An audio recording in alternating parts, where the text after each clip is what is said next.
Hello, welcome all back to yummy Aravind channel. South சைடில் ரொம்ப ஃபேமஸான ஒரு டிஷ்ஷு எள்ளு புண்ணாக்கு எப்படி செய்யலாம்னு நம்ம பார்க்கலாம்.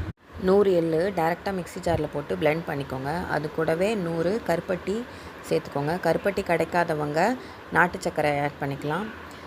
போட்டு ரெண்டுத்தையுமே பல்ஸ் மோடில் 2 to 3 டைம்ஸ் பண்ணிவிட்டு அப்புறம் அதை நல்லா அரைச்சி எடுத்துக்கோங்க. அதிலேருந்து எள்ளுலேருந்து எண்ணெய் பிரிஞ்சு வரும். அந்த எண்ணெய் பிரிஞ்சு வந்த உடனே நம்மளுக்கு நல்லா பிடிக்கிறதுக்கு நல்லா உருண்டை வரும்.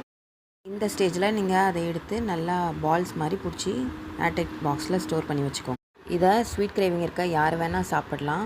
குழந்தைங்களுக்கெல்லாம் இது ரொம்ப நல்ல நியூட்ரிஷியஸ் ஃபுட்டு. ட்ரெடிஷ்னல் மெத்தடில் இதை கிரைண்ட் பண்ணிவிட்டு எண்ணெயை எக்ஸ்ட்ராக்ட் பண்ணிவிட்டு அந்த சக்கையில் தான் தித்திப்பு போட்டு சாப்பிடுவாங்க. ஆஃப்டர் பியூபர்ட்டி கூட பெண் குழந்தைங்கள்லாம் இந்த லட்டை டெய்லி ஒரு உருண்டை சாப்பிட்டுட்டு இருந்தாங்கன்னா இர்ரெகுலர் பீரியட், இரத்த சோகை இப்படி எல்லாமே நார்மலாக ஆகிடும். இதில் இருக்க அயன், கால்சியம், மெக்னீஷியம் எல்லாமே இதில் ரிச்சாக இருக்கனால எல்லாருமே எடுத்துக்கலாம். இதை ஒரு வாட்டி செஞ்சு உங்கள் வீட்டில் எல்லாருக்கும் கொடுத்து பாருங்கள். கண்டிப்பாக இன்னொரு வாட்டி அது என்ன பால்ஸ்ன்னு எல்லாருமே கேட்பாங்க. ஸோ இந்த மாதிரி குயிக் அண்ட் நியூட்ரிஷியஸ் ரெசிபீஸ் பார்க்க சேனலை சப்ஸ்கிரைப் பண்ணிக்கோங்க. தேங்க்யூ.